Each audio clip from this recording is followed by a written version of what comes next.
variado pelaje, pero ahí seguimos firme con este humilde programa donde uno puede escuchar lo que opinan los demás. Uno tiene la posibilidad de enriquecerse con el pensamiento de los demás. Bueno, estuve 2 semanas ausentes, ustedes saben, producto de un viaje que ya tenía planificado, pero justo antes del viaje, bueno, sufrí, también es bastante conocido, un ataque bastante sospechoso, diría yo, ¿no? Una especie de, para el gobierno, un robo. Fue simplemente un robo. Yo tengo mis dudas todavía y seguiré investigando porque no había demasiada relación, costo-beneficio entre 4 personas para una sola persona, como es mi caso, para robarle una mochila. Pero en aquel momento, como no podía estar y me tenía que ir de viaje, me reemplazó Diego Leuco. ¿Se acuerda? Fíjese. Buenas noches, bienvenidos a Le Doy Mi Palabra. Obviamente no soy Alfredo Leuco, me ha tocado reemplazarlo el día de hoy. Saben ustedes que él está de viaje, tenía un viaje programado, está en este momento en Europa, está bien, para todos aquellos que me lo preguntan, aprovecho ahora para decírselo, obviamente. Vamos a hablar de lo que pasó la semana pasada, por supuesto, con él, del ataque que sufrió por parte de 4 personas en motocicleta. Eso va a ser en un ratito nada más, porque por supuesto, más allá de la ausencia de Alfredo, vamos a mantener los carriles habituales que tiene este programa y por supuesto me refiero con eso también a los columnistas que tenemos todos los martes, arrancando por supuesto por José Antonio Díaz, que va a hablar de por qué... Mantener los carriles habituales de este programa, tal como decía Diego, por supuesto que estoy bien. Y además comentarle que tengo que decirle no solamente gracias a Diego, que es mi hijo, sino gracias a la vida, ¿no? Porque pocas veces uno se puede dar la satisfacción personal, profesional, como periodista y como padre, de que su hijo de 24 años se haga cargo y afronte con tanto coraje, con tanta capacidad, un programa de esas características. Venía en una situación realmente muy complicada y se manejó como un verdadero profesional. Arrancó Diego, de muy chico, también, en Le Doy Mi Palabra en este programa, leyendo los mails de los oyentes. ¿Se acuerda? Fíjese. Así que, ¿de qué manera se pueden comunicar con nosotros, Diego? Buenas noches. Buenas noches, Alfredo. Tienen que enviar un correo electrónico a ledoymipalabra@telecentro.net.ar. Yo le decía que además de la entrevista... Bueno, simplemente un recuerdo, tal vez demasiado familiar, demasiado personal. Les pido disculpas si los he molestado con eso, pero me quería dar ese pequeño gusto. El resto del programa es como siempre, un programa absolutamente caliente acerca de los temas más importantes, pero hoy de los temas más importantes de la economía, porque se trata de eso. ¿Qué es lo que se viene en la Argentina de los próximos 2 años? Así que arranco por saludar a nuestro columnista agropolítico, Carlos González Prieto. Buenas noches y gracias por venir. Se trae algunas noticias bastante interesantes, algo que va a ser Scioli mañana, una pelea a trompadas en el Senasa, algunos datitos que nos va a contar de qué se trata este nuevo equipo de agricultura, quién es quién. Después vamos a conversar con Carlos González Prieto. Pero también les voy a presentar a nuestros invitados del día de la fecha. Estoy hablando del diputado nacional Alfonso Pratgay, muchas gracias por venir, buenas noches. Miguel Peirano, hoy trabajando en el equipo económico de Sergio Massa, ex ministro de Economía, y Javier González Fraga, ex candidato a vicepresidente de la Nación. Muchas gracias por haber venido. Ya está llegando Jorge Todesca. Después vamos a conversar con ellos, porque lo vamos a tener, nos vamos a dar el lujo de tenerlos todo el programa. Ahí en esa mesa va a haber peronistas, radicales, gente de formación social cristiana, socialdemócrata, pero tienen un denominador común, son gente respetable, gente técnica, no pesa sobre ellos ningún tipo de sospecha, pese a que han pasado por el poder, porque sin llegar al poder y que no haya sospecha es más fácil, pero haber pasado por el poder de verdad y que nadie tenga nada de qué acusarlos, me parece que habla muy bien de ellos. Además tienen esa posibilidad, esa capacidad, esa seguridad profesional y política cada uno, como para decir, vamos a estar todo el programa juntos y vamos a tratar todos los temas, lo que tiene que ver con YPF, con el dólar, con el agujero energético, con qué es lo que va a hacer el gobierno de ahora en más en lo económico. ¿Le pagarán a los fondos buitres? Digo, ahora en esta nueva política pragmática que parece estar llevando adelante. Enseguidita vamos a conversar con ellos. Pero como hago siempre, si usted me permite, le quiero decir en dónde estoy parado yo, desde el punto de vista político, con toda honestidad intelectual, decirle qué es lo que pienso. Y le he puesto a esta columna, a este título, algo así como ¿Capitanich o Cristina? ¿Quién está llevando las riendas? Porque hay muchas preguntas para hacer vinculadas a este tema, pero hay una que es muy provocadora, que es meter el dedo en la llaga, cosa que me gusta cuando se trata de política. Y la pregunta es la siguiente: ¿qué va a pasar con Jorge Capitanich el día que Cristina Fernández de Kirchner esté absolutamente repuesta de la enfermedad que lo aquejó? ¿Qué va a pasar ese día? Porque hasta ahora Capitanich, en forma hiperkinética, ocupa todos los espacios, se maneja con un nivel de actividad, yo diría, lo más parecido a lo que dice la Constitución de cuál debe ser el rol del jefe de gabinete, pero todos sabemos que el kirchnerismo culturalmente, desde el punto de vista de su ADN político, tanto Néstor Kirchner en vida como Cristina, jamás delegaron el poder. Tuvieron un control muy férreo, de mano dura del poder, no les gusta delegar absolutamente nada y ni siquiera les gusta hacer cambios de gabinetes. De hecho, los cambios de gabinete que han realizado no es porque la presidenta tomó la decisión de oxigenar el gabinete, fue producto de la soberanía popular, del voto del ciudadano que le dijo basta de determinados personajes en el gabinete, vamos a tratar de ponerle límites al poder autoritario del gobierno de Cristina Fernández. Por eso les decía que esta actitud también ha sido producto de las circunstancias y algo novedoso para el kirchnerismo. ¿Por qué?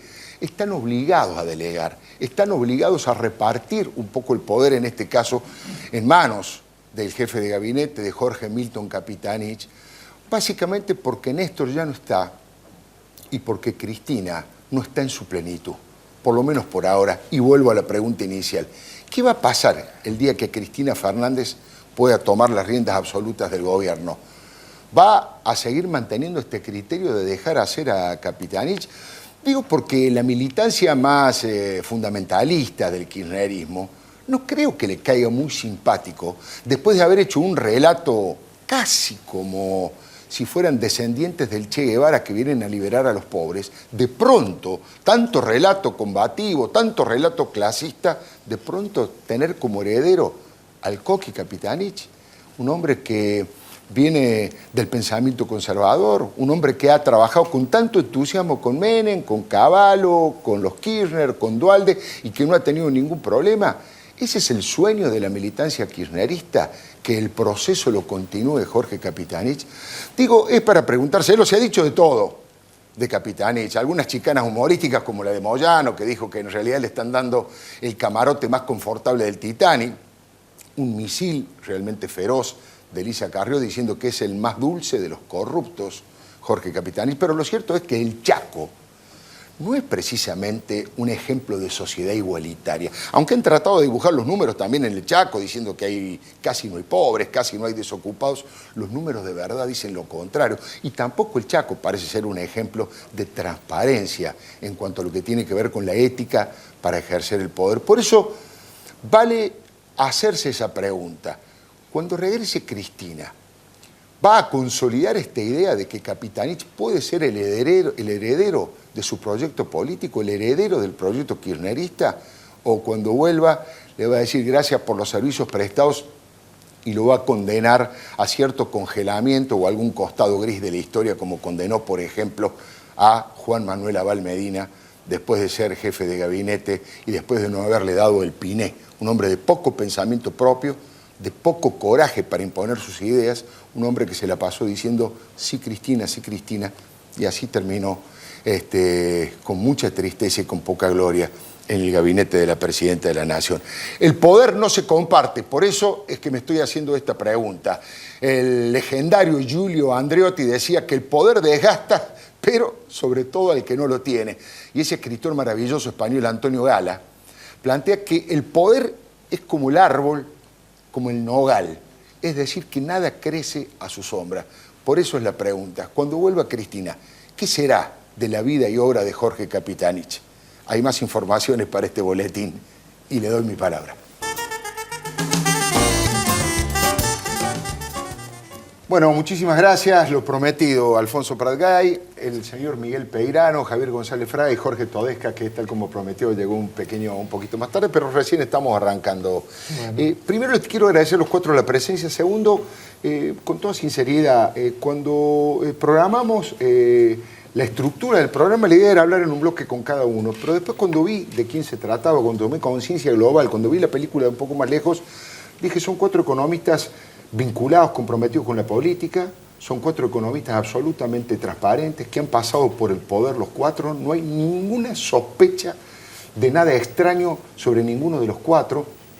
Son muy respetados en el ambiente político y en el ambiente económico por su capacidad intelectual, su capacidad de análisis, pero también por las actitudes que han tenido siempre de convivencia y de diálogo. Y esta es una muestra, porque 5 minutos antes de empezar el programa les dije, ¿y si hacemos todo el tiempo, todo el programa con ellos? ¿Y si tratamos todos los temas que la gente en la calle te pregunta? ¿Y qué va a pasar, Leuco, con el dólar? ¿Qué va a pasar con el cepo? Kicillof, ¿qué es lo que va a hacer? YPF, ¿qué van a hacer? Digo, ¿por qué no conversamos todos esos temas juntos? Y además, que esta es la primera pregunta, que no es económica. Yo voy a hacer una pequeña gesto de audacia en intentar definir o buscar un denominador común y ustedes me dirán si estoy en lo cierto. Los veo los 4 y sé que entre ustedes hay peronistas, hay radicales, socialcristianos, socialdemócratas, pero ¿se puede decir que los 4 son keynesianos? ¿Los 4 se consideran keynesianos? Es la pregunta. ¿Alfonso? En mi caso, afirmativa. Sí. ¿Peirano? Así es. Es keynesiano. Yo Javier soy un González. gran admirador de Keynes, que Sí. no sé si es exactamente lo mismo que ser keynesiano, pero soy un gran admirador de Keynes. ¿Todesca? Sí, también. Pero ser keynesiano es medio como ser peronistas, todos somos keynesianos.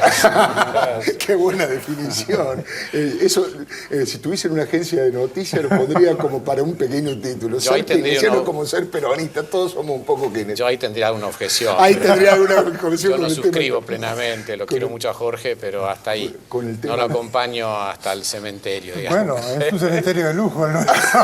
Pero No, pero hay mucho mito con Keynes. Claro, entonces les repregunto acerca de Keynes, para el ciudadano común, 2 o 3 conceptos como para decir, bueno, esta es una política keynesiana. ¿Cuál es el rol del Estado? A ver, lo primero porque tiene actualidad. Keynes no era marxista. Claro, Keynes claro. lo que quería hacer era salvar el capitalismo dándole aire, oxigenamiento y poniendo el mercado en su lugar, pero no sacándolo totalmente Claro. de la escena. Keynes se hizo conocido con su gran obra inmediatamente después de la depresión y él lo que descubrió era que cuando fallaba el gasto privado era El Estado. recomendable que el gasto estadual y que el gasto público reemplazara esa ausencia de iniciativa privada. Pero eso era para momentos particulares de crisis, ¿no? Que suplantara la demanda privada. Fuera de crisis, Keynes creía en las metas de inflación. En ese momento no se llamaban metas de inflación, pero yo me acuerdo, Alfredo, cuando era presidente del Banco Central, leía un párrafo de Keynes para explicar las metas de inflación, que es la mejor definición que yo encontré de meta de inflación era de Keynes, de los años 30. ¿No? Él creía en la disciplina fiscal cuando la economía andaba bien y creía en que había que tener déficit cuando faltaba el gasto privado. Bueno, hoy se ha mezclado todo eso, ¿no? Kicillof cree que hay que ir avanzando siempre en el Estado sobre la iniciativa privada, cree que, como dijo en su momento, que la seguridad jurídica es un concepto horrible, por Claro. supuesto que eso no lo hubiera avalado Keynes. Entonces, en nombre de Keynes, este gobierno hace cosas que Keynes nunca hubiera imaginado, pero también es cierto, como dice Javier, que hay muchos economistas que se decían keynesianos en su momento, neo-keynesianos, y terminaron pactando con los ortodoxos, ¿no? Así que ese es el problema de la etiqueta keynesiana. Yo agregaría algo a Sí. eso. Lo quiero escuchar Alfredo. que sea brevemente a cada uno y después vamos a Bueno. tratar los temas de actualidad, pero es interesantísimo. Él escribió una pequeña reseña de Rusia, Sí.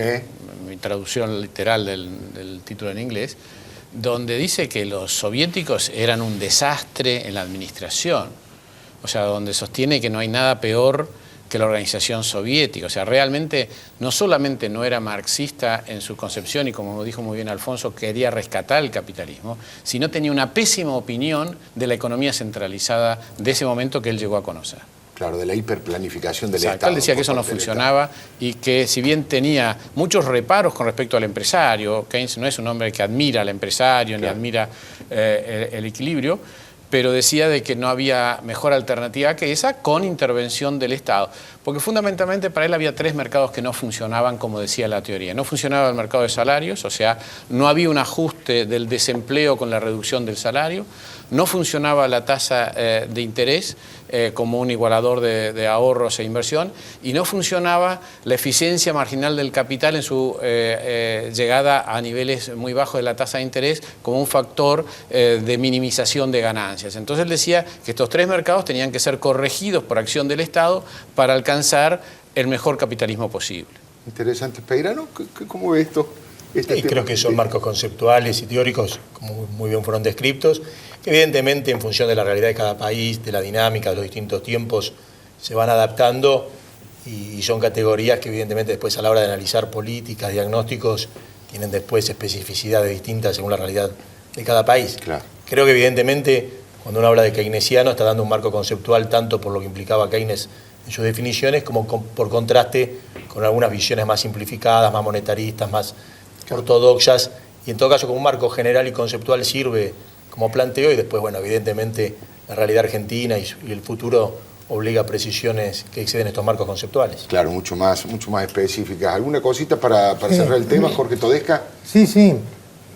Como toda gran teoría, hay luego variaciones. O sea, hay neo-keynesianos, hay post-keynesianos, hay una enorme cantidad de variaciones. Particularmente, hay una corriente que probablemente sea más en la que se inspira este pensamiento, que piensa que siempre hay que estar inyectando estímulos del lado de la demanda, no solo para sacar a una economía de la recesión, que era un poco el planteo que describió muy bien Alfonso, sino como cuestión permanente. Eso es falta de confianza en el crecimiento de la oferta, el crecimiento de la inversión, o sea, ver la economía como siempre inyectando del lado de la demanda.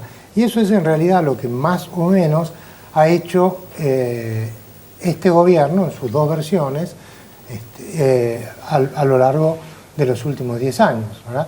Estar inyectando permanentemente del lado de la demanda, con muy buen resultado en los primeros momentos y con un muy mal resultado en los últimos años, porque en los últimos años eso ha significado generar, para estimular la demanda, un enorme crecimiento del gasto público, con financiamiento monetario, bajos niveles de inversión, restricción de la oferta y alta inflación.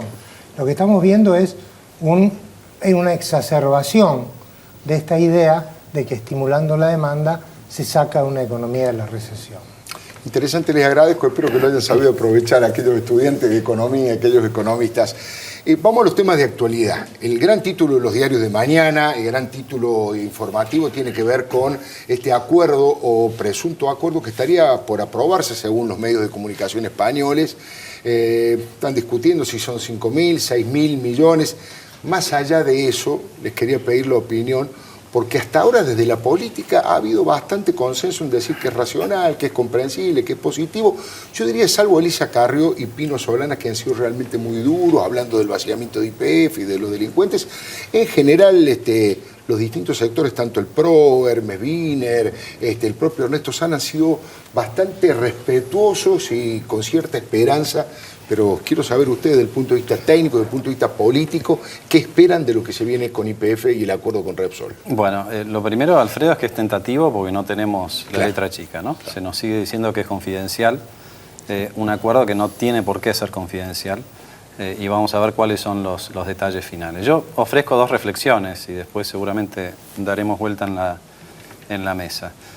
La primera es que esto marca el reconocimiento del gobierno de algo que todos sabíamos, que no se puede vivir al margen de la ley toda la vida. Claro.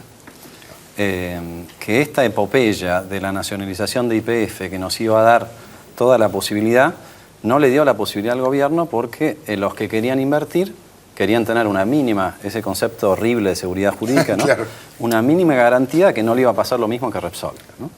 Entonces, esto es un límite muy claro que ha encontrado el gobierno al populismo demagógico, que cuando se va quedando sin recursos no tiene más remedio que reconfigurarlo, ¿no? Recalcularlo, como diría un GPS. Sí. La otra cuestión es lo caro que nos cuestan estos experimentos por la mala praxis del gobierno, ¿no? Yo voy a dar un solo ejemplo, de vuelta, es confidencial, no tenemos los números. Supongamos que sea 5.000 millones de dólares. Sí. ¿Usted sabe, Alfredo, cuánto valía la compañía YPF o el 51% de Repsol, cotización de mercado, el día antes de que Cristina anunciara su nacionalización? No. El 13 de abril del año pasado, Sí.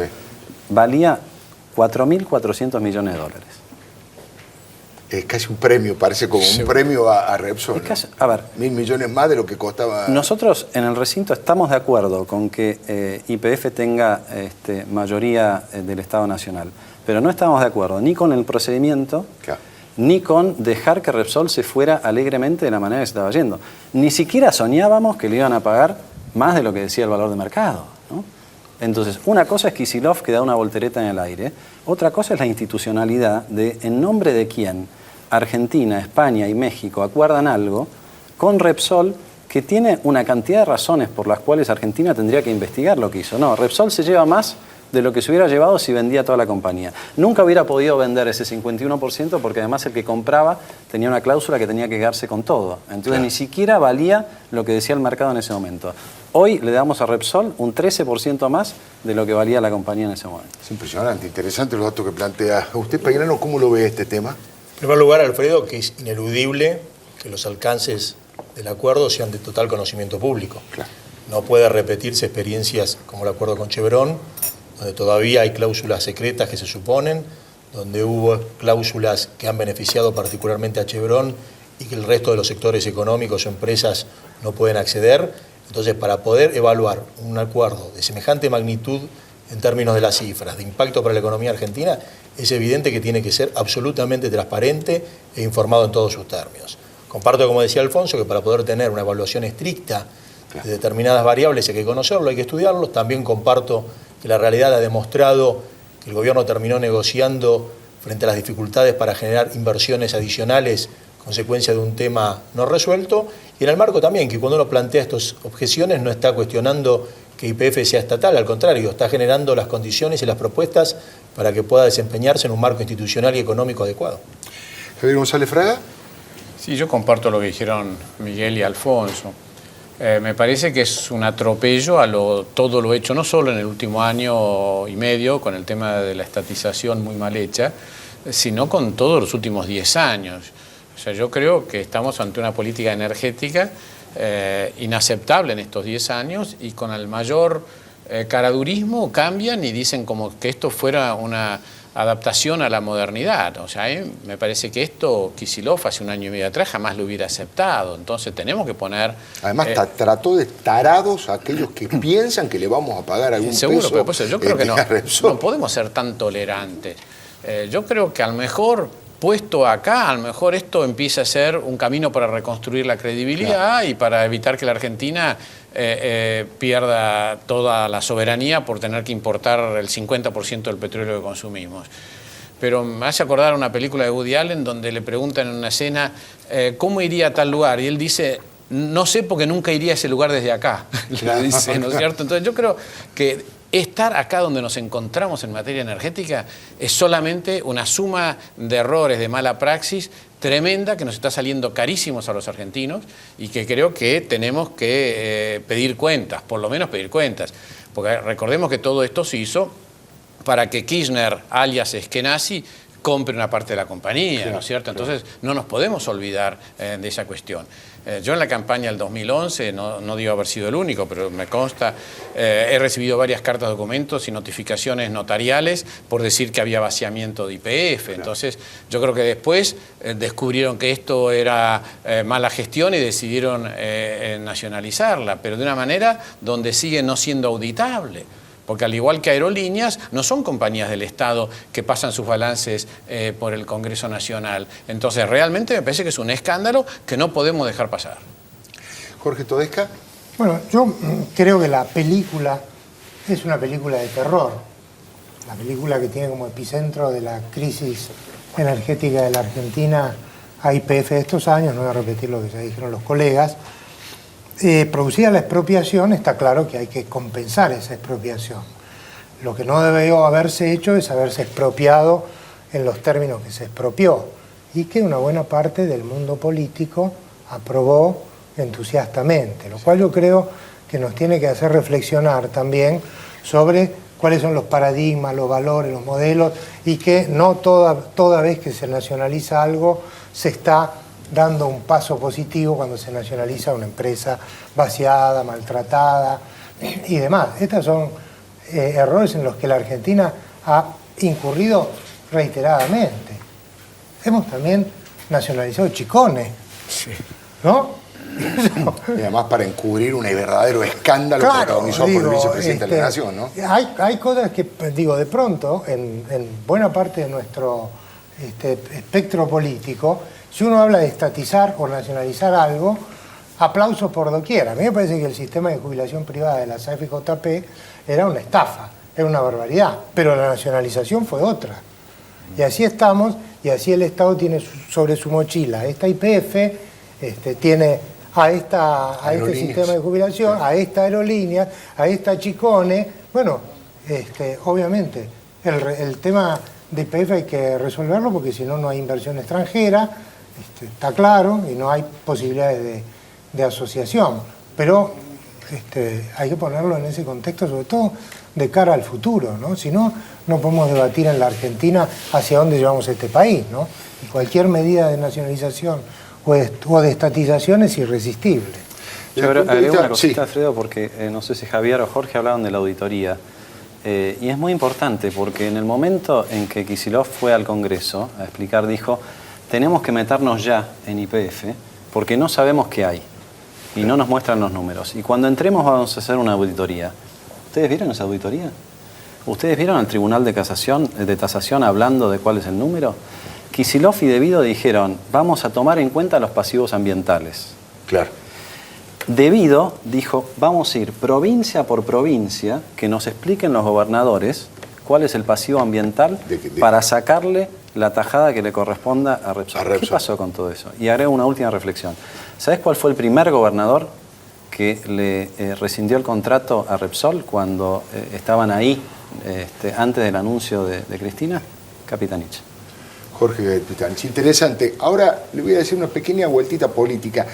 A mí lo que realmente me sorprende es que cuando el gobierno a tambor batiente dice, levanta las banderas del nacionalismo, de la revolución, y va por Repsol y dice ahora YPF es nuestra, cuando algún sector de la política o del periodismo dice, un momentito, reflexionemos de qué manera se hace, con qué criterio, cipayo, entreguista, destituyente, proimperialista, y cuando toman la decisión absolutamente contraria, se aplauden a sí mismos llamándose pragmáticos, racionales, es lo que corresponde. Vamos a volver a insertarnos al mundo, del mundo del que se fueron haciendo este tipo de tropelías. Mire, en el próximo bloque, cualquiera de ellos que tenga ganas de decir algo más, para que nadie se quede con la palabra sobre el tema YPF, obviamente lo vamos a escuchar, pero si también se me permite, vamos a arrancar con otro tema interesante respecto de ¿qué va a pasar con el cepo al dólar y qué va a pasar con el dólar que tanta necesidad tiene el gobierno? Le voy a preguntar a ellos qué pasó esta tarde respecto del banco, si vendieron dólares o no, por qué y cuál es el problema que tienen que afrontar. Pero eso en instantes, no se vaya, le doy mi palabra. Bueno, lo prometido, ¿alguien quiere agregar alguna cosa cortita de YPF? Vamos al tema global, digo, del dólar, esa suerte de síndrome de abstinencia que tiene el gobierno, esa locura, esa necesidad de dólares y que a veces da la sensación de que todas las medidas que toman son peores, todos los remedios son peor que la enfermedad. ¿Qué puede pasar con eso? ¿Qué puede pasar con el cepo? Le damos a Jorge que empiece esta vez. Que arranque. Lo penalizamos el primer bloque porque llegó tarde. Llegó tarde, no, pero había avisado. Se le sacó la amarilla. Bueno, a ver, una crisis del sector externo de la economía argentina es una más en la historia argentina, ¿no? 2001-2002, la tuvimos obviamente en el momento de la hiperinflación, la tuvimos con Martínez de Oz, la tuvimos con Krieger-Batzela. Bueno, estamos de nuevo en esa situación después de tener una enorme oportunidad que ha sido desperdiciada. Las crisis en el sector externo de la economía, que es faltan dólares, son complicadas. Nos está faltando dólares en las dos grandes cuentas del sector externo de la economía. No tenemos suficiente ingreso de capitales y obviamente tenemos salida de capitales por los pagos de la deuda pública, privada y otros rubros. Como dice la presidenta, somos un pagador serial porque tampoco hemos tenido una política financiera de ir reestructurando nuestra deuda, generando confianza en el mundo, sino que se generó aislamiento. Claro. Y el precio del aislamiento es ese. Tenés que pagar al contado todos los meses, ¿no? Claro. Como una empresa concursada, que es lo que la Argentina tuvo con el default en su momento. O sea, lo llamamos desendeudamiento, ¿no? Eso claro, sí. No salimos del default en estos 10 años. Tenemos todavía problemas pendientes importantes. Y en la otra parte de la relación con el exterior, nuestra balanza comercial, exportaciones menos importaciones, sigue siendo superavitaria, pero la mitad que hace 3 años, y eso se siente. Claro. Y tenemos otros rubros, como el turismo, que ha aparecido con fuerza, nuestro turismo hacia afuera y demás, que también son deficitarios. Eso se traduce en una pérdida de la 1/4 parte de las reservas en el último año. Eso es una crisis del sector externo de la economía. Ahora, eso no se va a arreglar con actitudes políticas que han mejorado, probablemente lo charlaron en el primer bloque, hace falta medidas concretas. Y las medidas concretas todavía no estamos viendo ninguna, ¿no? Digo, tenemos que algo hay que hacer con la inflación, hay que buscar un camino para bajar la inflación. Hoy tenemos una caldera inflacionaria de 3 bocas: expansión monetaria, expansión fiscal, más de 30% crece el gasto público, 27% crece la expansión monetaria, y el gobierno, tratando de ganar una carrera que en estas condiciones es imposible ganar, está haciendo una devaluación del 27% proyectada más. Con esos 3 impulsos simultáneos, bueno, no hay ninguna posibilidad de resolver esto. Y me quedo aquí para que los colegas no se queden sin tiempo. Sí, yo agregaría lo siguiente. Es muy cierto lo que dice Jorge, estamos ante una crisis del sector externo, pero tener una crisis del sector externo, cuando tenés 8% de deuda pública externa con privados, recordemos que cuando Jorge se tuvo que hacerse cargo estaba en 70 y pico, ¿no es cierto?, en niveles 10 veces mayores que ahora. Somos el país más desendeudado, o sea, podríamos tener, habiendo eso que dijo Jorge, manejando bien las renovaciones, etcétera, podríamos tener, yo hice un cálculo muy así a mano alzada, 50.000 millones de dólares más de reservas, o sea, más del doble de las que tenemos ahora, con la misma expansión monetaria, si hubieran sabido financiar las refinanciaciones y el sector público con emisión de deuda, aprovechando la enorme liquidez. Que no me digan que esto es de derecha, porque Evo Morales, Dilma Rousseff, Pepe, todos están en el mercado aprovechando esta liquidez internacional. Que está muy barato el dinero en el mundo. Por supuesto. Lo segundo es una crisis externa con la soja a 480. Entonces, como diría Jorge Asís, que me gusta esa expresión, están chocando la calecita. Porque no es una crisis del sector externo cuando tenés muchísima deuda y se te caen los precios internacionales, como pasó en los 80, como pasó en los 70 o como pasó también a fines de los 90. Acá estamos realmente en unas condiciones donde Perú, que es la mitad de Argentina, tiene el triple de reservas. O sea, veamos las relaciones. Donde Brasil tiene más de 300.000 millones de dólares de reservas, que nosotros teníamos 30.000, es una demostración de una enorme incapacidad. Y esto no es ni de derecha ni de izquierda, esto es incapacidad de manejar el tema. Yo creo que todavía no han atacado la cuestión, exige medidas cambiarias bastante elementales, a mi gusto, esto si quieren después lo discutimos, pero creo que los temas más importantes no son los cambiarios, el tema más importante es la inflación y la falta de inversión privada. Yo diría, el cambiario, las reservas, es el urgente, pero esto se arregla bastante rápido, se acepta un desdoblamiento, se aceptan terminar de regalarle 3 pesos por dólar a cada uno que va a viajar al exterior. Sí. Esto es lo que está retaseando las importaciones a la industria. La vitivinicultura no tiene corchos para embotellar sus vinos. La industria textil se está quedando sin tela de China. Todo para estar financiando, favoreciendo una dilapidación de las reservas. Claro. ¿Peirano? Parto. El cepo fue un telón que se quiso poner para evitar reconocer y encarar los problemas de fondo de la economía argentina. Se pensó que mediante ese mecanismo se iba a evitar al menos la pérdida de reservas. La realidad fue evidente, no solamente no se solucionaron los problemas, sino que se agravaron en términos de reservas y en términos de impacto sobre el resto de la economía. Creo que el enfoque de fondo debe ser generar las condiciones para salir de este cepo, para volver a un mercado como Argentina tuvo en años anteriores, que funcionó con mucha mayor eficacia. Y evidentemente se trata de tener una política antiinflacionaria, políticas de medida para favorecer la rentabilidad de los sectores exportadores, aprovechar, como decía Javier, la liquidez internacional para proyectos de infraestructura o las condiciones en materia de precios de los agrícolas que son muy favorables. Creo que la parte positiva, mirando al futuro, es que estas restricciones externas han sido consecuencia de políticas equivocadas locales, con lo cual, corrigiéndolas, dando un enfoque integral a la economía, buscando en conjunto las actividades políticas coherentes, tenemos la posibilidad de ir resolviéndolo gradualmente, pero de manera efectiva. Lo central, Alfredo, creo que es entender que existe una crisis internacional que afecta a los países desarrollados. Pero para Argentina, para muchos países del Mercosur, es una etapa que debiera ser de oportunidades. No es un escenario de crisis para la Argentina, al contrario, debiera ser un escenario que nos permitiese estar en otra agenda económica mucho más desafiante, mucho más ambiciosa y con perspectivas muy superiores a la agenda que hoy estamos enfrentando. Alfonso Pargay. Preguntabas, Alfredo, ahí veo en el graph, levantarán el cepo. Yo creo que hasta ahora el único cepo que levantaron es el publicitario, ¿no? Reaparecieron algunos avisos en los diarios de algunas empresas que estaban prohibidas por Moreno. Se fue Moreno y se levantaron algunos cepos. Bueno, Jorge está un poco más tranquilo, supongo, ahora que no está Moreno.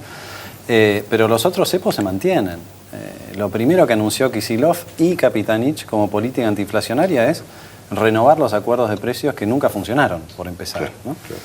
Sí, se están anunciando para la próxima semana nuevos acuerdos de precios. Uno de los grandes dibujos de Moreno, que no existía, esos productos no existían, si existían estaban a un precio mucho más alto del que decía Moreno, bueno, sabemos. El cepo al turismo con ese 20% aparentemente es todo lo que van a ofrecer. Yo creo que puede haber una medida por ese lado, pero en principio, si vos ves, lo único que anunciaron hasta ahora, que es aumentar al 50% el impuesto sobre los autos importados, es otro cepo y otro tipo de cambio. Bueno, hay un tipo de cambio para el turismo, hay un tipo de cambio para los autos importados, y es correrla desde atrás, ¿no? Vos en la editorial hablabas de Capitanich y si esto va a ser el lanzamiento de Capitanich. Yo creo que no hay que confundir la necesidad biológica y sanitaria que tiene la Presidente de delegar, y por eso Capitanich y no Abal Medina, porque en Abal Medina no se puede delegar más que el relato, claro, ¿no? Pero una cosa es delegar gestión y otra cosa es delegar poder. claro. Yo creo que hay muchos ejemplos de ministros que intentaron o que llegaron al kirchnerismo pensando que iban a cambiar la cabeza de Néstor o de Cristina, y eso al final no funcionó. No se pudo. Entonces yo creo que esas rispideces las vamos a empezar a ver. Me parece que Cristina compró tiempo entregándole a los gobernadores un jefe de gabinete, ¿sí? Y creo que intenta comprar tiempo por la parte económica. Compra quizás más tiempo político que económico, porque no puede el Banco Central seguir perdiendo como perdió hoy 120 millones, la semana pasada perdió 1.000 millones, ¿no? Y si todas las medidas van a ser continuidad, bueno, evidentemente no entendieron el problema. Ni lo entendió Capitanich, que parece tener algo gestual diferente, pero que después termina haciendo lo que le dice Kicillof. Lo que le dice Kicillof y Cristina. Interesante. Vamos a ver qué dice Carlos González Prieto respecto del campo. Bueno, buenas noches, Carlos. ¿Qué tal, Alfredo? Buenas noches. ¿Con qué temitas venimos? Bueno, tenemos varios temas cortitos y divertidos. Lo adelantamos la semana pasada en tu ausencia con Diego. Carlos Casamiquela, hasta hace muy poquitos días presidente del INTA, es el nuevo ministro de Agricultura, es agrónomo, está en el INTA desde los años 70, es decir... Un hombre de capacidad técnica. Es un hombre que conoce el campo.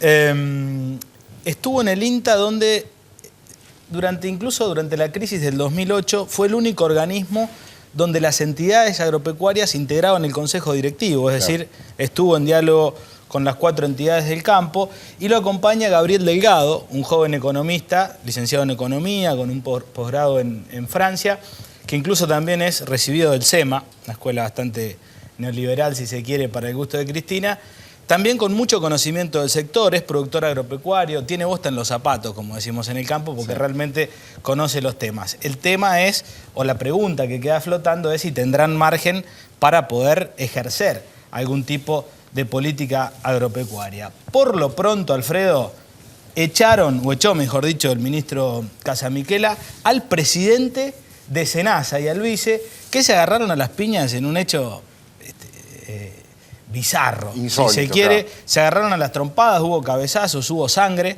en la puerta del Senasa, ahí en la calle Paseo Colón, y fíjate que venían de actividades académicas. El presidente de Senasa era decano de la Universidad de Veterinaria de la UBA y el vicepresidente decano de la Universidad de La Pampa, es decir, no eran unos indomables que habían caído ahí, pero no aguantaron la tensión y se trenzaron a bollos. Otra cosa que prometen hacer es algo que nos debería parecer normal. Digo, el ministro de Agricultura y el viceministro o secretario de Agricultura. Dicen que van a dar conferencias de prensa con micrófonos abiertos, una cosa a la que no estaban acostumbrados los periodistas agropecuarios.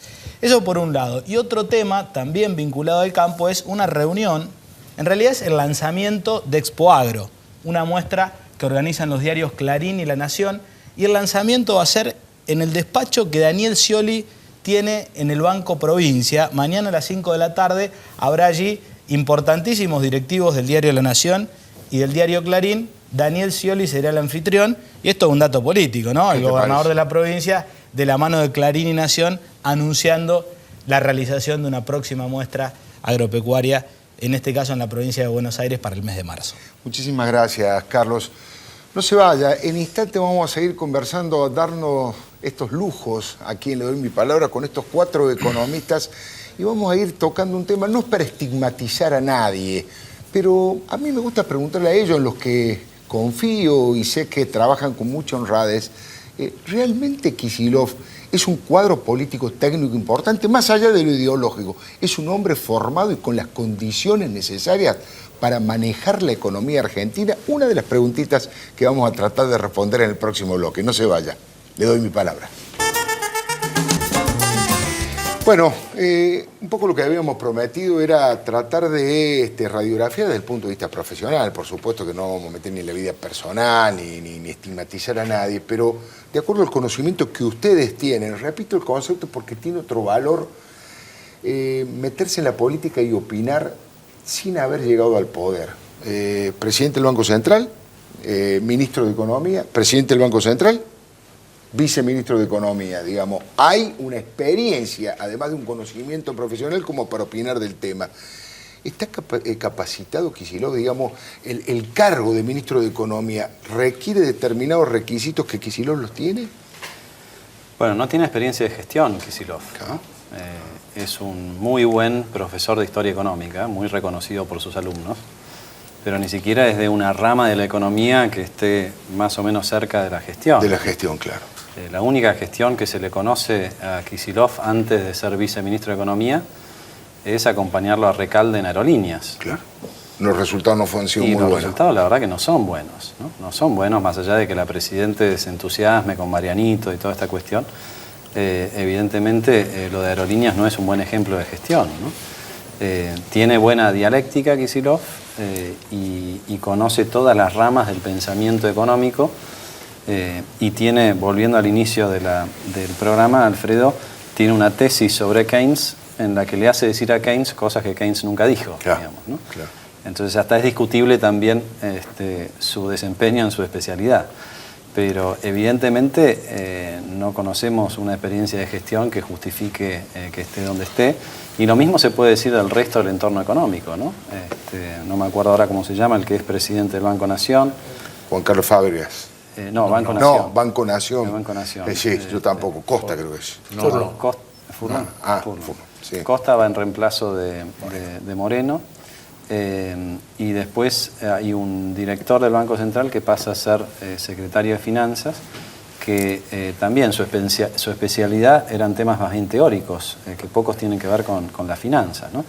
Yo creo que lo que ha hecho Kicillof es tocar la sintonía intelectual que le gustaba a Cristina, encontró eso y ahí está funcionando ese tándem, ¿no? Pero si hubiera que juzgarlo por los resultados obtenidos hasta ahora, hasta incluso en los directorios en los que ha participado Kicillof, no hay nada demasiado bueno para decir. Pero ¿qué información tiene? ¿Qué opinión tiene? Pero yo prefiero evaluar sus decisiones como ministro, ir evaluando cada una de las medidas que se vayan adoptando, y creo que lo primero que podría hacer el ministro de Economía y el gobierno en general es reconocer problemas evidentes, y el inflacionario es claro. Yo creo que poder encarar los problemas implica también reconocerlos, y hay una clara negación del gobierno frente a temas evidentes. El inflacionario es uno de ellos, problemas en distintas cadenas agropecuarias e industriales, problemas de competitividad, problemas diversos en la economía que creo que evidentemente pueden solucionarse, existen posibilidades técnicas y políticas de resolverla, y yo prefiero evaluar al ministro de Economía en su rol de ministro a partir de este momento y de sus decisiones futuras, o las que estábamos evaluando que ya se empiezan a conocer. Así que en ese sentido creo que está el desafío, la oportunidad de evaluar sus decisiones y que el gobierno cambie una lógica.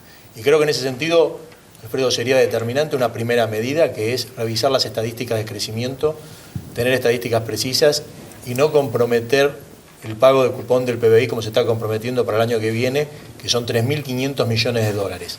Sería una primera medida que evidenciaría el reconocimiento de problemas, un cambio de actitud y además evidentemente importante en términos macroeconómicos.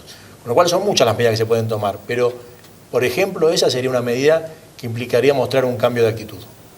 Interesante. En un ratito después les voy a preguntar a cada uno, obviamente no hay medidas mágicas, pero más o menos por dónde irían si ustedes tuviesen la responsabilidad, si sus respectivos corazoncitos políticos siguieran cargos del gobierno, por qué lado irían ustedes. Pero vamos a terminar esto sobre el tema Kicillof, Javier. Yo adhiero lo de Miguel de que hay que darle alguna oportunidad y dejar que avance, pero anticipándome un poco, recordaría esa foto, para hacer un comentario sobre el poder de Kicillof, esa foto donde están anunciando el blanqueo con los otros cuatro, ¿no es cierto? Estaba Marco Del Pont, Moreno, Kicillof, Chegaray y Lorenzino. Sí. Si uno mira esa foto, uno diría, ahora pasó a ser un primo inter pares, ¿no? O sea, el más importante. Los otros cuatro perdieron poder relativo. Pero creo que esto es la mitad de la verdad. La otra mitad de la verdad es que por primera vez Kicillof tiene un economista entre él y Cristina, que es Capitanich. Que es Capitanich, claro. Entonces yo creo, y tengo la duda, que tenemos que esperar unos meses para saber si Kicillof es el verdadero ministro de Economía o es solo un ministro del relato, y que el ministro de Economía es Capitanich. Claro. Yo creo que es muy distinto. Hasta ahora sospecho que es solo del relato, porque vemos que las pocas decisiones van más en línea con lo que piensa Capitanich, con cierta, claro, cierta... Exactamente. Entonces, y que él más bien está para satisfacer la tribuna, la cámpora, claro, etcétera. Para calmar a la militancia. Claro, que juega un rol, porque yo creo que no sé si todo el kirchnerismo está atrás de Capitanich presidente en 2015. Lo que sí creo es que el núcleo duro del kirchnerismo está para preservar el relato más allá del 2015, aunque pierdan en el 2015. Y en eso Kicillof puede cumplir un rol importante. Un rol importante. ¿Todesca? No, yo tengo un punto de vista parecido a Miguel. Yo prefiero también evaluar políticas y resultados. Desde ese punto de vista, bueno, está bien dar un tiempo para que aparezcan las políticas y mucho más para que aparezcan los resultados. Me preocupan algunas cosas. Una es la forma en que se integran los equipos, más allá de los individuos. De pronto hay visiones muy monolíticas, visiones de un solo grupo. Uno que tiene experiencia en haber estado en estas áreas sabe que se necesita tener diferentes puntos de vista, lo cual no significa tener una cosa totalmente heterogénea, ¿no? Veo mucho monolitismo en la integración de los equipos y de los temas que se mencionan voy a agregar uno, no sé si es el más importante, pero es paradigmático. Cualquier economista serio tiene que refundar el Instituto Nacional de Estadística y Censo. Nadie puede ser ministro de Economía serio con este Instituto de Estadística y Censo, que es un instituto que está degradado, bueno, todo lo que sabemos, ¿no? Las versiones que andan circulando es que la semana que viene anunciaría el propio Kicillof una suerte de reforma estructural de todo lo que tiene que ver con las estadísticas y las mediciones. Por lo menos son las versiones que han hecho ahora del propio gobierno, ¿no? Será una buena y necesaria noticia, ¿no? Yo creo que ninguno de nosotros, me debo decir, podría estar administrando parado, porque el ministro de Economía es la autoridad máxima arriba del Instituto de Estadística y Censo. Parado sobre falsedades. Y hay que decir que la responsabilidad institucional sobre el Instituto de Estadística y Censo es del secretario de Política Económica, que era el cargo que tenía el actual ministro de Economía. O sea que él ya viene presidiendo una situación de un Instituto de Estadística y Censo que formalmente depende de la Secretaría de Política Económica y con los problemas que sabemos que tiene el INDEC. Esto me parece institucionalmente muy importante. No, yo quería hacer creo que es el el primer contrapunto con el resto de mis colegas. Kicillof está hace rato en el gobierno y ya tenía poder de ministro antes de que se fuera Lorenzino. Entonces yo no tengo nada que esperar para descubrir quién es Kicillof y qué es lo que hizo. Kicillof es el autor intelectual del cepo cambiario. Después lo ejecutó Moreno, pero la idea se la lleva Kicillof a Cristina. Y ya sabemos que fue un desastre. Kicillof puso la caripela, como dijo Javier, defendiendo a capa y espada el blanqueo, que fue un desastre, ¿no? Kicillof, cuando estaba fuera del gobierno, criticaba el INDEC y después hizo mutis por el foro. ¿Cuánto tiempo lleva en el gobierno como viceministro? Entonces, yo no puedo ser tan optimista como ustedes de que pago para ver. Ya hemos visto demasiado, ¿no? Y lo raro sería que Kicillof deje de ser Kicillof. Ojalá me equivoque, pero lo raro sería que deje de ser quien hasta ahora demostró que es, ¿no? No, se trata, Alfonso, de no evaluar desde un punto de vista de conceptos de formación o preconceptos ideológicos. Uno comparte que en muchas decisiones que vos señalás ha tenido corresponsabilidades. Es claro que quien ha venido predominando las decisiones económicas ha sido Guillermo Moreno, funcionario que creo que por la tarea de las distintas expresiones políticas, por la propia expresión de la sociedad en las elecciones, nosotros del propio Frente Renovador planteamos su renuncia. Entonces lo que se trata simplemente es, para evaluar sus decisiones como ministro de Economía a partir del futuro, creo que lo central no es analizar formaciones, visiones. Comparto con vos que hay que analizar decisiones adoptadas. También Argentina ha tenido ministros como Domingo Cavallo, teóricamente muy formados o con conceptos teóricamente vinculados a formaciones exterior, que han terminado destruyendo el país, y hay otras experiencias. Yo lo que creo que es, comparto que hay que analizar las corresponsabilidades. Como ministro de Economía, conduciendo la política económica, empieza a tener ahora la responsabilidad de ser quien lidera las decisiones. Pero sí creo que desvinculo el análisis de las decisiones a su formación académica o determinados perfiles, y en ese sentido iba mi reflexión, Alfonso.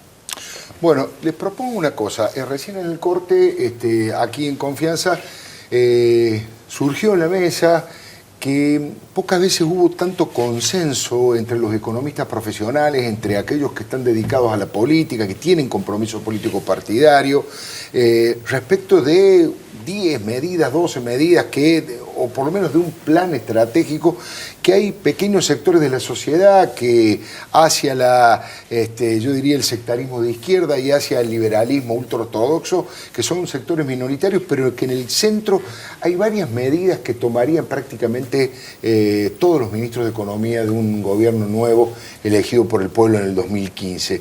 Si les parece bien, después del corte yo les voy a preguntar a ellos. A lo mejor lo que alguna gente se está preguntando, bueno, ¿qué harían Alfonso Prat-Gay, qué haría Peirano, Javier González Fraga o Jorge Todesca en el caso de tener la responsabilidad de asesorar a un futuro presidente con el cual ellos simpaticen? Todo eso en instantes, ya venimos, le doy mi palabra. Bueno, este es el bloque donde el diagnóstico ya está hecho, básicamente hay grandes coincidencias. Ahora, digamos, ¿cuáles serían las primeras medidas, el cuerpo principal o los 2 o 3 caminos que habría que tomar para empezar a salir de los grandes problemas argentinos? Alfonso. Bueno, Alfredo, acá ya se dijo, ¿no? El problema central es la inflación, ¿no? Claro. La inflación es la madre de todos los otros problemas accesorios que estamos viendo, ¿no? Nos quedamos sin energía porque la energía se hizo muy barata relativa a todo lo demás que subía. Tenemos el problema cambiario, después vino el cepo y el blanqueo y toda esta cuestión, por el atraso cambiario que generó la inflación, ¿no? Y así podríamos seguir. La pobreza, Alfredo, desde el 2007 en adelante, bien medida, prácticamente no bajó la cantidad de personas que viven por debajo de la línea de la pobreza. Y a pesar de que está la asignación por hijo, y a pesar de que hubo crecimiento, no hay otra explicación que no sea la inflación, ¿no? Entonces, yo creo que todos los cañones hay que ponerlos allí. Ya lo decía hace un rato Jorge, es imposible resolver un problema que se niega, ¿no? Entonces, la reconfiguración del INDEC es esencial. Y yo creo que como lógica de política económica, lo que yo fomentaría la inversión y frenaría el despilfarro, ¿no? Y después empezaríamos a ver. Cuando digo despilfarro es esta idea de que para enfriar la casa que está demasiado calefaccionada, yo abro la ventana, ¿no? Hoy Argentina, el sector público gasta casi 150.000 millones de pesos al año en subsidios económicos, muy concentrados en la región metropolitana de Buenos Aires. y muy concentrados sociológicamente también, porque los que tienen mayor poder adquisitivo son los que más consumen, ¿no? Es difícil llegar a este número, pero yo estimo que por lo menos la mitad de lo que se gasta en subsidios está yendo a quien no hay que subsidiar. No lo necesita. ¿No? Y muchos de los que no lo necesitan estarían dispuestos a no tenerlo simplemente porque cortarían el despilfarro, ¿no? Eso es algo que hay que estudiar. La otra cosa que yo ofrecería como idea es, hoy el gobierno nacional tiene un gasto de alrededor de 40.000 millones de dólares de obra pública, que es prebendaria, porque es la obra pública que van a hacer en los municipios o en las provincias. Ponen el cartel de presidencia, después queda atrapado el gobernador. Si Argentina en vez tuviera un plan de infraestructura vial, ferroviaria, portuaria, a 10 años, y en vez de financiar como se financia hoy esa obra pública cosmética que se financia con emisión y con inflación, la financiáramos con deuda a largo plazo que vamos renovando, bueno, ya con esas dos medidas desaparece la emisión inflacionaria y podés empezar a funcionar en un programa de desarrollo, en un programa de largo plazo, cosa que hoy no existe. Pero insisto, porque hay despilfarro y hay prácticamente desprecio a la inversión, que son las dos contracaras de la inflación que tenemos hoy. ¿Peirano? Bueno, comparto lo que decía Alfonso, que son las prioridades y el enfoque central, y adicionalmente plantearía algunas medidas de corto plazo. En primer lugar, una ley de inversión energética que debiera ser tratada en el Parlamento para el conjunto de las alternativas energéticas que existe. El Frente Renovador la va a tratar de impulsar en el Congreso esa ley. Exactamente. Por eso el Frente Renovador ha planteado una agenda económica amplia, desde el tema inflacionario y temas que planteó Alfonso como prioritarios. Creemos que además hay que tomar medidas en materia de política agropecuaria. Hay sectores que tienen problemas de rentabilidad actualmente, sobre todo economías regionales y pequeños y medianos productores. Hay que incrementar los reintegros a las exportaciones industriales, en particular con alto valor agregado. Como decía antes, hay que analizar, y Alfonso ha presentado una denuncia, el tema del nivel de crecimiento y el pago del cupón del PBI, que son 3.500 millones de dólares. Hay que restablecer la relación con Brasil y los socios del Mercosur. Eso implicaría no solamente una decisión geopolítica, sino volver a poner en marcha proyectos de inversión paralizados que son sumamente importantes. Hay una amplia agenda económica que cambiaría las expectativas y que pueden ser encaradas, y que no se trata solamente de temas vinculados a señales o a confianza, sino fundamentos concretos de fondo que pueden encararse, y sobre todo el tema inflacionario. Javier. Sí, complementando, estoy de acuerdo con todo lo que se ha dicho, pero para ser un poquito más audaz, en las primeras 24 horas echaría a todos los que llegaron al INDEC desde enero de 2007 y repondría a todos los que estaban. Y creo como una señal muy clara diciendo, de retomar. Si esta gente ha seguido calculando el índice en la actividad privada, los pondría de vuelta, que es la manera más rápida de volver a tener un número confiable. Después creo que, si bien me gusta, y lo he dicho durante los últimos 40 años, un tipo de cambio único, flotante y administrado, con incertidumbre, como el que tuvo Alfonso y como el que intenté poner yo en el 90, yo creo que en lo inmediato desdoblaría el mercado, mandando las operaciones financieras y turísticas a $1 libre, tratando de que se achique la brecha, porque creo que hay que tomarse unos años para volver a unificarlos, pero me parece que es la única manera de rápidamente empezar a reconstruir las reservas.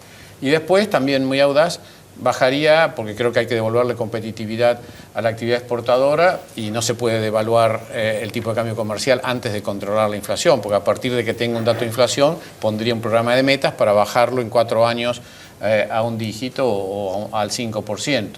Pero creo que en el interín me animaría a bajar 15 puntos todas las retenciones y bajar 4 puntos el IVA, y ese desfinanciamiento iría a colocar deuda a los mercados para no tener que bajar bruscamente el gasto público, porque creo que políticamente es inaceptable una reducción del gasto público, por más que estoy de acuerdo con que hay que ir eliminando el derroche y toda esta clase de cosas. Pero me parece que esta mezcla de gradualismo para ir bajando gasto público, ir convergiendo en un tipo de cambio único y una inflación en el 5%, tiene que ir, va de la mano todo esto, pero en lo inmediato haría un shock de confianza con un INDEC nuevo y con una reducción de impuestos, mostrando que hoy la pantalla de Hacienda te dice que tenés el récord de toda la historia y de la región de presión tributaria, 38% del Producto Bruto.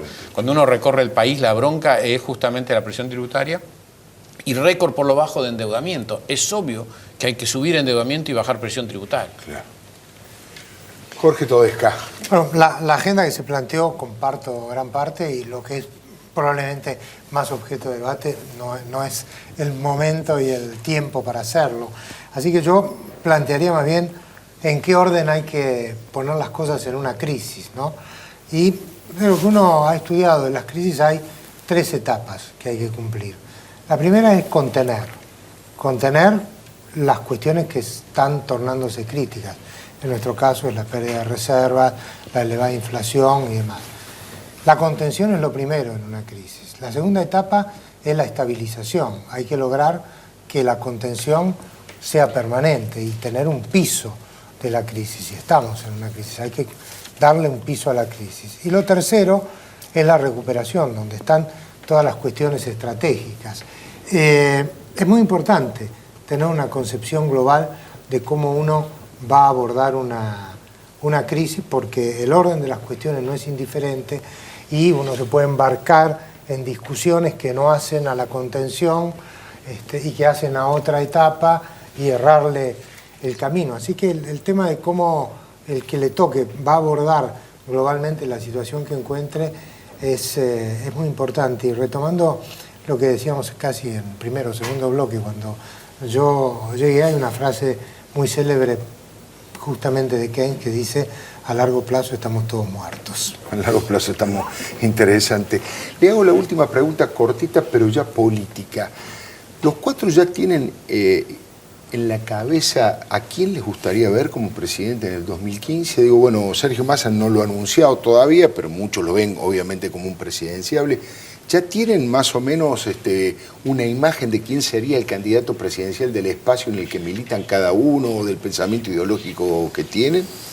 ¿Quién ves que está mejor preparado para ser presidente del 2015? Yo creo que es una trampa eso, Alfredo. Sí. Me parece que si ponemos el norte en las personas o en los candidatos, vamos a estar provocando otra desilusión. Creo que esta vez, por lo menos desde el lugar donde yo estoy políticamente, creo que tenemos que poner el programa, la plataforma, las ideas y los consensos por encima de las personas. Hacer al revés de lo que se ha venido al revés, es lo que hicimos en UNEN, en claro. Capital Federal, y que finalmente las candidaturas las decida el votante, ¿no? Claro. Y que lleguen, no sé, 3, 4, 5, lo que sean, candidatos. Pero ya que sepan qué es lo que van a ejecutar y cuál es el compromiso con la gente. Exactamente, y creo que en eso hay que trabajar. Me parece que, bueno, en todo el espectro político sobra egoísmo y falta generosidad, ¿no? Y cuando arrancamos con un proyecto que tiene nombre y apellido, bueno, yo creo que esa no es la manera de construir, no es la manera de trabajar. Y digamos también las cosas como son. El próximo gobierno necesariamente va a ser un gobierno de coalición. Entonces el diálogo va a ser un insumo básico no solamente para ganar, sino para gobernar. Entonces empecemos a practicarlo desde ahora, ¿no? ¿No? Comparto y 2 reflexiones, Alfredo. Primero, que los desafíos de corto plazo son muy importantes, los desafíos legislativos, los desafíos en términos de los espacios políticos para proponer planes, medidas y correcciones a un rumbo que ineludiblemente requiere cambios. Y en particular del Frente Renovador, lo que estamos convencidos y motivados es en el trabajo técnico para generar un proyecto de desarrollo. Estamos convocando y trabajando con técnicos de todo el país en un centro de estudios donde están participando técnicos en las distintas áreas, para recobrar el espíritu de participación, de debate, de análisis y motivar a los distintos técnicos para que formen parte de la discusión de una plataforma y de un proyecto de desarrollo. Y buscar los consensos con otros espacios políticos, como usted muy bien decía, creo que acá podemos tener enormes consensos y eso se puede trasladar a espacios políticos para generar un proyecto de largo plazo y corregir dificultades y aprovechar las oportunidades que la Argentina tiene. Javier González Fraga. Yo creo que es muy temprano para decir quién va a ser el candidato o precandidato en las PASO por parte del radicalismo. Y yo estoy trabajando concretamente para que el radicalismo tenga una propuesta y un debate interno de todos estos temas, porque no hay un consenso de la política energética, cómo bajar la inflación. Entonces yo creo que antes de estar posicionándose hay que elaborar un pensamiento para dejar de ser un movimiento y ser un partido. Los partidos se caracterizan por tener un pensamiento permanente sobre estos temas. Entonces yo creo que el 2014 es el año para el debate, para definir estas políticas y después que se elijan en la segunda mitad del 2015 los candidatos que mejor representan esas políticas. Esas políticas. Jorge Todesca. Bueno, me gustaría que el justicialismo pudiera ofrecer una alternativa interesante para el electorado. Personalmente me siento cómodo tratando de aportar al debate, al análisis de una manera amplia en esta etapa. Bueno, después veremos cómo se alinean los distintos candidatos. Yo les agradezco realmente a los cuatro. Les agradezco la generosidad, hablaba recién Alfonso del tema de egoísmo y generosidad, porque cada uno tiene obviamente su lugar en la política, sus partidos, sus trabajos, y sin embargo no han tenido ningún problema en sentarse, en conversar, en dar una señal de que se puede hacer, que no es ninguna locura.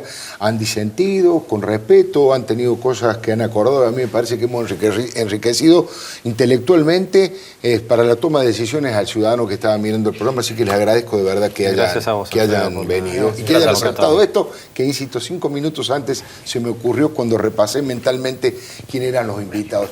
Les recomiendo que no se vaya.